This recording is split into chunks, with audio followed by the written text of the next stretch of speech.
The situation in Venezuela is really quite complicated, and I'll try to give you my perspective and my opinions on it.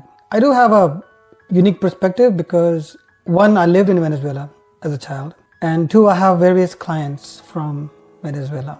So when I was a child in primary school, I went to the British school in Caracas, Venezuela. I was there for 3 years. My father was an Indian diplomat, so I actually lived in 7 countries and went to school in 7 countries as a child. Eventually I settled in England. I did my training in medicine in England, and currently I'm based in Canada. But I do remember that when I was in Venezuela, and this is in the 80s, Venezuela was a beautiful, prosperous, rich nation. And in fact, being posted to Venezuela was considered to be a really good thing. Now, here in Toronto, I have multiple clients who are Venezuelan. They have sought refuge in Canada from Venezuela, and they describe how sad the situation has become there. A rich, prosperous, beautiful nation has been ravaged by Maduro. So, regardless of how we feel about Donald Trump's actions, there's no doubt that this was not a good guy. It's widely recognized that he had not won the last election. He seized power by force, and in fact, the Canadian government does not recognize him as the true leader of Venezuela. So regardless of whether you feel Trump's actions were justified or not, no one disagrees that he was a bad guy who needed to go. So good riddance for that.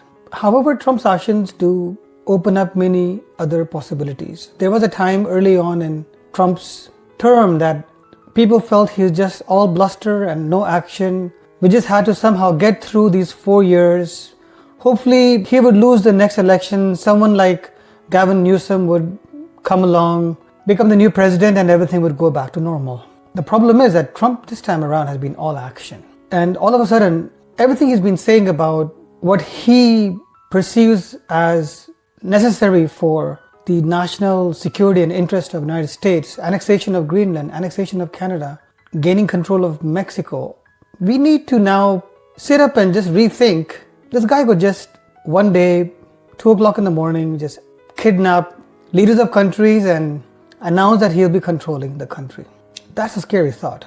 He appears to have no regard for Congress, appears to have no regard for the rule of law, whether domestic or international. That's worrying as well. And he's got this close-knit coterie of people who will agree with him no matter what he does. And so far, no one has been able to hold him accountable for anything. Whether it's tariffs, whether it's foreign policy, whether it's trying to land grab from Ukraine and their natural resources, or whatever he's been suggesting, turning Gaza into a Riviera, no one has really been able to challenge him or hold him accountable to anything.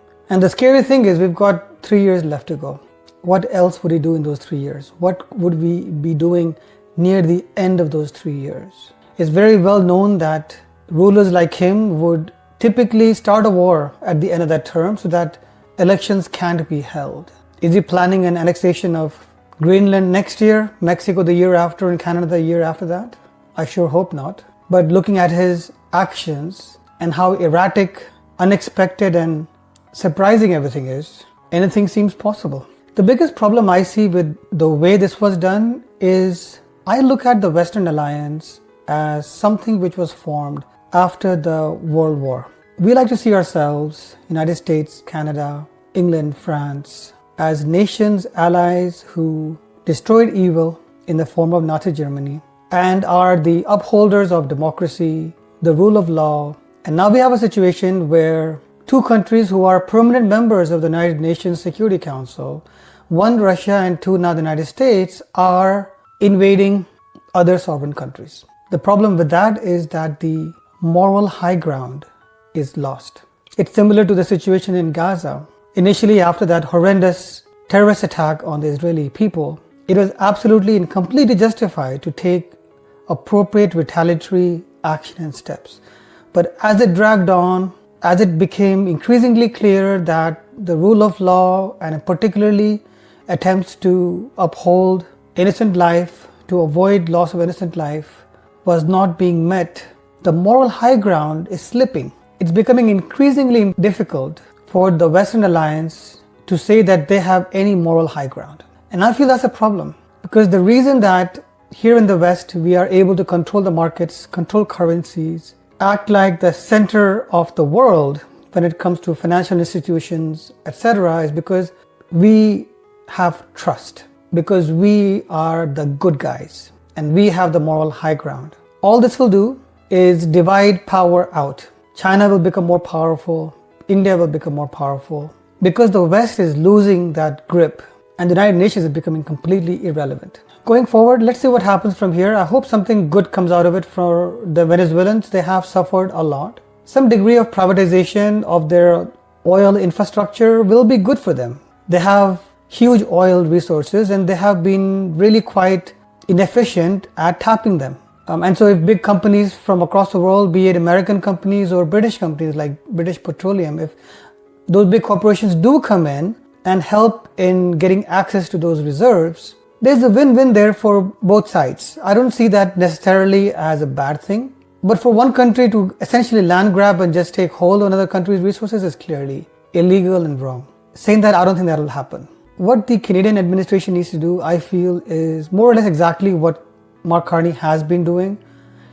Build stronger relations with the British, with the French, because as of today, these are the allies who still hold on to our shared values. And the world today needs some new leadership. And the Canadians, British and French need to provide that leadership to the Western world.